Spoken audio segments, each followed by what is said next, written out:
मुंबई में देवेंद्र फडणवीस के पोस्टर लगे हैं, बैनर लगे हैं सीएम फडणवीस को महाराष्ट्र का धुरंधर बताया गया है। देवा भाऊ को पोस्टर्स में देवा भाई को जीत का नायक बताया गया है। विजयी उम्मीदवारों ने पोस्टर्स लगाए हैं। ये देखिए, पोस्टर्स में लिखा है आपके देवेंद्र, और इसमें देवेंद्र फडणवीस को सीएम को धुरंधर बताया गया है बीएमसी का।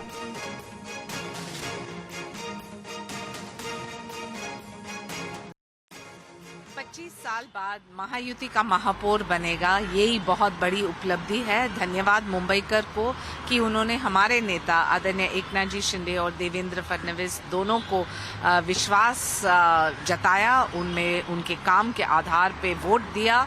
और एक चीज स्पष्ट है कि दो ही भाव है हमारे मुंबई में, एक है देवेंद्र भाव, एक है एकनाथ भाव, और दोनों भाई अभी पूरे मुंबई की रक्षा करेंगे। और बीएमसी में उद्धव गुट की हार पर संजय राउत ने बयान दिया है। कुछ जयचंदों की वजह से हमारी पार्टी हारी है, राउत की ओर से कहा गया। हम अब भी तख्ता पलट कर सकते हैं, हमारे पास नंबर है। एमएनएस कई सीटें बहुत कम मार्जिन से हारी है, और यूबीटी गुट जो है 12 से 13 सीटों पर कम वोटों से हारी है। तो यानी उनका कहना है कि मार्जिन बहुत कम है और अभी भी हम तख्ता पलट कर सकते हैं। हम सभी ने कोशिश की कि एमएनएस की भी सीटें बढ़े। एमएनएस को 6 सीटें मिले, उनके बहुत सी सीटें बहुत कम मार्जिन से हार गए। शिवसेना की लगभग 12-13 सीटें ऐसी है जो हम बहुत ही स्लाइट मार्जिन या 50-100 वोट से हार गए हैं। अगर हम जीत जाते तो आज जो आपको पिक्चर दिख रहा है मुंबई में वो नहीं दिखता। फिर भी बीजेपी और शिंदे के पास सिर्फ 4 का बहुमत है। ठीक है, मेयर नहीं, लेकिन हमारे पार्टी में कुछ जयचंद थे। अगर वो जयचंद नहीं पैदा होते तो भारतीय जनता पार्टी के 100 पुरखों की भी यहाँ तादाद आती, तो भी यहाँ मुंबई में बीजेपी का मेयर नहीं बन सकता था।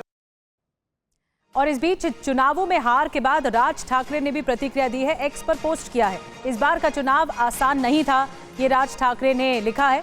धन शक्ति सत्ता की ताकत के मुकाबले शिव शक्ति की लड़ाई थी, हम हिम्मत हारने वालों में से नहीं हैं, ये राज ठाकरे ने प्रतिक्रिया दी है। और बीएमसी में आखिरी किला ढह गया, राज ठाकरे का दर्द छलका है। दर्द कैसे छलका आपको बताते हैं। इस बार का चुनाव आसान नहीं था, धन शक्ति की शिव शक्ति से लड़ाई थी, हम हिम्मत हारने वालों में से नहीं हैं। हमारी लड़ाई मराठी मानुष, भाषा की मराठी मानुष के साथ मजबूती से खड़े हुए हैं हम, और चुनाव आते जाते रहते हैं। हमारी सांस मराठी है, और ये मराठी अस्मिता का सवाल है, ये राज ठाकरे की तरफ से कहा गया है। तो अगले दिन हमारे साथ जयप्रकाश सिंह जुड़ गए, हमारे सहयोगी। जेपी, अगले दिन ये प्रतिक्रियाएं सामने आती हैं, जो पार्टी हारती है, जो नेता हारते हैं, वो अपना दर्द कुछ ऐसे बयां करते हैं कि ये तो सवाल दरअसल मराठी अस्मिता का था। लेकिन लबोलुआब ये है कि धुरंधर के तौर पर पेश किया है देवेंद्र फडणवीस को। आज सुबह से पोस्टर्स भी देखने को मिल रहे हैं इस प्रचंड जीत पर। जी बिल्कुल सही कहा। देखिए, जो बीएमसी में जीत हुई है भारतीय जनता पार्टी की जीत है, क्योंकि 89 सीट के साथ में Bharatiya Janata party number 1 party बनी है। 29 सीट 29 सीट जो है एकनाथ शिंदे को मिली है, तो दोनों का जो आंकड़ा है 118 का होता है, और जीत के लिए जो बहुमत है वो 114 का चाहिए, यानी बहुमत से 4 सीट ज्यादा है इन दोनों के पास, भारतीय जनता पार्टी और एकनाथ शिंदे के पास। अगर इसमें अजीत पवार को शामिल करते हैं, क्योंकि अजीत पवार महायुति का हिस्सा है, तो उनकी 3 सीट मिलती है, तो 121 सीट हो जाती है। तो 7 नगर सेवक कम पड़ेंगे। अगर पूरी ताकत भी लगा ले उद्धव ठाकरे, एमएनएस, कांग्रेस पार्टी, वंचित और एमआईएम सब मिलाकर, तब भी नहीं हो पाएगा। तो संजय राउत जो कह रहे हैं कि पुरखों को भी आना पड़ता इस सत्ता को हिलाने के लिए उद्धव ठाकरे की, वो शायद उनका अतिशयोक्ति बयान है। लेकिन राज ठाकरे ने अपनी हार मानी है। उन्होंने कहा है कि ये पैसे की लड़ाई हुई है, भरपूर धनबल का प्रयोग किया गया है भारतीय जनता पार्टी और शिंदे द्वारा, जिसकी वजह से उनकी ये लड़ाई बहुत ज़्यादा टफ थी, लेकिन दोनों भाइयों ने लड़ाई लड़ी है। अब एक सबसे बड़ा सवाल उठता है कि राज ठाकरे को 6 सीट मिली है, एमआईएम को 8 सीट मिली है, यानी एमआईएम ने राज ठाकरे से बेहतर परफॉर्मेंस मुंबई में किया है। पूरे महाराष्ट्र में एमआईएम को 125 सीट मिली है। तो ऐसे में राज ठाकरे कितने दिन तक और उद्धव ठाकरे के साथ रहते हैं, क्या वो आगे, क्योंकि अब महाराष्ट्र में जो चुनाव है, जिला परिषद के चुनाव हैं, उसमें बहुत ज़्यादा पार्टियों का जो है ग्राम स्तर पर जो है उतना राज ठाकरे और उद्धव ठाकरे का दखल नहीं है, तो यहाँ भी जो बाजी है उनके पक्ष में आती हुई अभी दिखाई नहीं दे रही है। लेकिन भविष्य 3 साल के बाद है। 3 साल के बाद तक अगर ये दोनों भाई पूरे महाराष्ट्र में घूमते हैं, पूरे महाराष्ट्र में रैलियां करते हैं, तो शायद पिक्चर बदल सकता है। लेकिन अभी जो दौर है वो धुरंधर का दौर है, और ये धुरंधर है रविंद्र चौहान, देवेंद्र फडणवीस और एकनाथ शिंदे, क्योंकि इन तीनों ने ही इस पूरी धुरी को पूरे महाराष्ट्र की 29 महानगर पालिकाओं में घुमाया है। बिल्कुल, और बड़ी बात यह है कि धुरंधर बनकर उभरे हैं देवेंद्र फडणवीस, न सिर्फ देवेंद्र फडणवीस बल्कि एकनाथ शिंदे, अजित पवार, और यही एक मिसाल है शायद कि जो ट्रांसफॉर्म हो पाया है मराठी वोटर, वो सीधे सीधे शिंदे गुट की तरफ जा पाया है। बहुत बहुत शुक्रिया आपका जयप्रकाश, ये जानकारी देने के लिए। और अब शरद पवार से मिलने पहुंचे हैं अजित पवार, ये जानकारी इस वक्त मिल रही है। बारामती के गोविंद बाग में मुलाकात हुई है। राजेश टोपे, सांसद अमोल कोल्हे भी मौजूद रहे इस मुलाकात के दरमियान। आज शरद पवार, अजित पवार, सुप्रिया सुले, रोहित पवार एक साथ मौजूद रहेंगे। कृषि प्रदर्शनी के दौरान दरअसल पवार परिवार एक साथ मौजूद रहेगा, ये तस्वीर भी एक अलग सामने आएगी। और महाराष्ट्र निकाय चुनाव नतीजों पर ओवैसी ने कहा है कि महाराष्ट्र की जनता ने एआईएमआईएम का समर्थन किया है। दरअसल जीत शानदार हुई है एआईएमआईएम की। हमारे जीते पार्षद जनता की उम्मीदों पर खरा उतरेंगे, ये ओवैसी की ओर से कहा गया। बीजेपी राज्यों में मुसलमानों से भेदभाव होता है। महाराष्ट्र में एआईएमआईएम ने 125 सीटें जीत ली हैं, ये ओवैसी की ओर से कहा गया।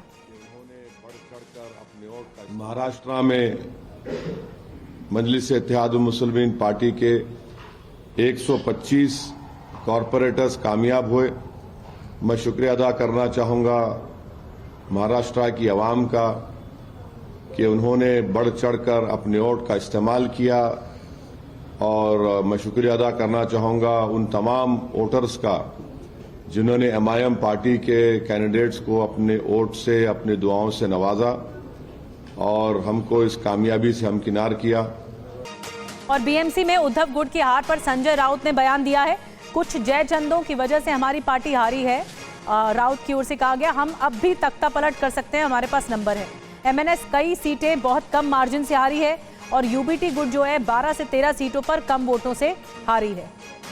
तो यानी उनका कहना है कि मार्जिन बहुत कम है और अभी भी हम तख्ता पलट कर सकते हैं। हम सभी ने कोशिश की कि एमएनएस की भी सीटें बढ़े। एमएनएस को 6 सीटें मिले, उनके बहुत सी सीटें बहुत कम मार्जिन से हार गए।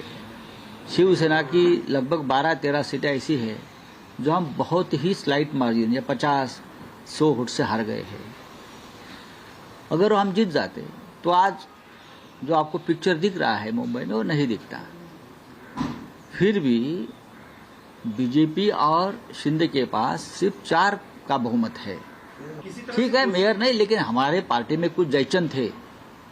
अगर वो जयचंद नहीं पैदा होते तो भारतीय जनता पार्टी के 100 पुरखों की भी यहाँ तादाद आती, तो भी यहाँ मुंबई में बीजेपी का मेयर नहीं बन सकता था। और इस बीच चुनावों में हार के बाद राज ठाकरे ने भी प्रतिक्रिया दी है, एक्स पर पोस्ट किया है। इस बार का चुनाव आसान नहीं था, ये राज ठाकरे ने लिखा है। धन शक्ति सत्ता की ताकत के मुकाबले शिव शक्ति की लड़ाई थी, हम हिम्मत हारने वालों में से नहीं हैं, ये राज ठाकरे ने प्रतिक्रिया दी है। और बीएमसी में आखिरी किला ढह गया, राज ठाकरे का दर्द छलका है। दर्द कैसे छलका आपको बताते हैं। इस बार का चुनाव आसान नहीं था, धन शक्ति की शिव शक्ति से लड़ाई थी, हम हिम्मत हारने वालों में से नहीं हैं। हमारी लड़ाई मराठी मानुष, भाषा की मराठी मानुष के साथ मजबूती से खड़े हुए हैं हम, और चुनाव आते जाते रहते हैं। हमारी सांस मराठी है, और ये मराठी अस्मिता का सवाल है, ये राज ठाकरे की तरफ से कहा गया है।